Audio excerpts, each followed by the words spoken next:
Thank you, Mr Speaker, and I thank Dr Broad for bringing this matter of public importance to the Parliament today, and for the Minister for his contributions.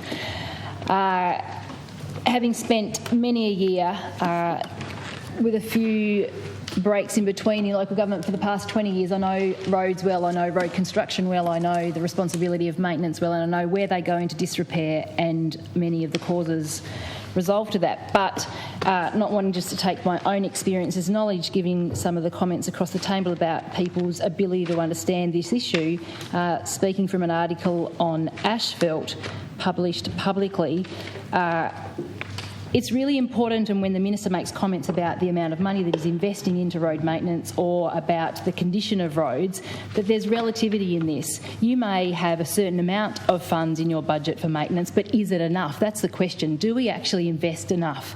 Does the government invest enough to maintain the roads to the standard expected, not only technically but also by our community? And is it enough that over time, going into the future, that it will continue to go into more disrepair? And I'll read from some of their own reports in a minute. But of course, we know that pavement distresses when it ages and traffic pounds them. The Minister has said this. And if timely maintenance is not performed, distresses are compounded. Cracks become potholes and potholes become craters.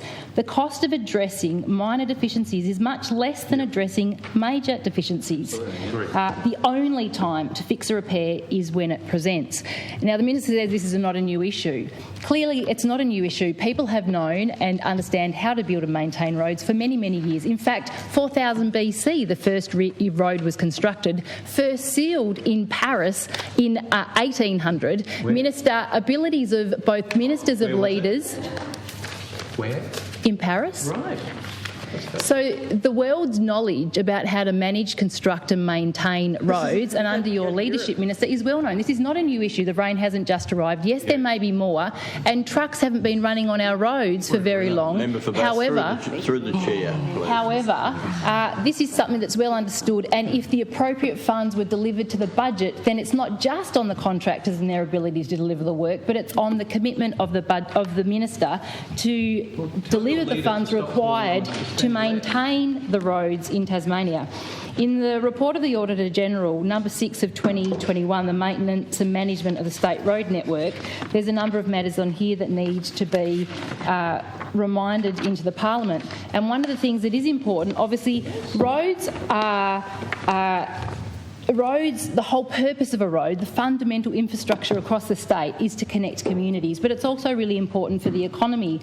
It's important for safety, for function, for connectivity, but it's also important for reputation. Where we have our local families travelling on the roads, we also have tourists travelling on the roads, and for the reputation of Tasmania to be undermined by the quality of our roads, on many of them that are connecting up our prime tourism regions, then this is actually a priority focus. Well, it should be a priority focus for the Minister. In this report, it says that the audit assessed how well the department met its objective by evaluating whether there was strong governance, the Minister, planning an appropriately focused operational activity to maintain the network. We assessed whether there was a strong approach to planning for the maintenance, renewal and upgrade of the network. Despite the approach to planning and investment, there was no formalised structure to reviewing strategies and plans to ensure they remained up to date and reflected changing priorities, thereby ensuring the network was maintained in the most effective and efficient way. So there was no formalised structure for this. We assessed improvement was possible where repairs were not being efficiently undertaken due to not having a fully integrated and coordinated approach to maintenance. The current state road maintenance renewal budget cannot sustain current road condition levels into the future. Despite increased funding in recent years, the maintenance budget has a shortfall of around 15% to ensure the network is maintained to the optimum levels and meets the prescribed LOS, or levels of service. State Roads was not fully managing its risks and is not integrated risk identification and mitigation as well as it could have been.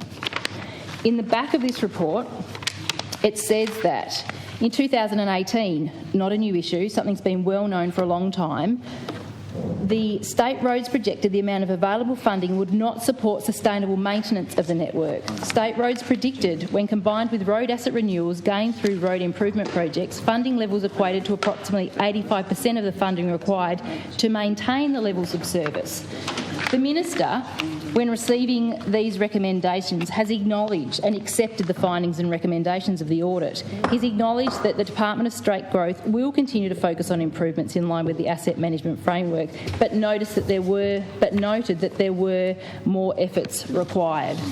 So it's easy for the minister to say, you know, this is not a new issue. I'm on it. I'm requiring better outcomes. But the reality is that we have every day families putting their lives at risk. They might be towing a caravan, towing a trailer. People are going through potholes in the dark, not being able to see them, causing tyres to blow out, having to pull over on the side of the road in the middle of the night to change their tyres.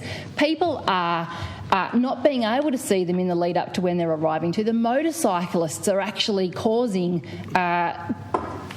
and one person who's actually written to the paper is concerned about potential, particularly for motorcyclists, the potential of death or great harm to people that might also come off in this. There's one pothole on the road between Deloraine and Launceston where it's so large people are having to swerve into the other lane. And if you can't see that on approach, this can cause great harm. So, yes, Minister, we recognise you identify this. We recognise that you know that this is important. However, underfunding maintenance in a budget where you're committing to increased investment, the investment in new infrastructure and maintenance infrastructure needs to be maintained to ensure the safety, the connectivity and the functionality of the road network across Tasmania, because in even your own people of your past, where Ian Braid said recently, a former roads minister, he has never seen potholes like this. He has said that delaying the repairs of deteriorating roads is false economy, and it shows up in these wet seasons. But in this folio, you need a hands-on minister that is actually going to address these issues. Minister, this is on you. Member's time has expired. Honourable Member for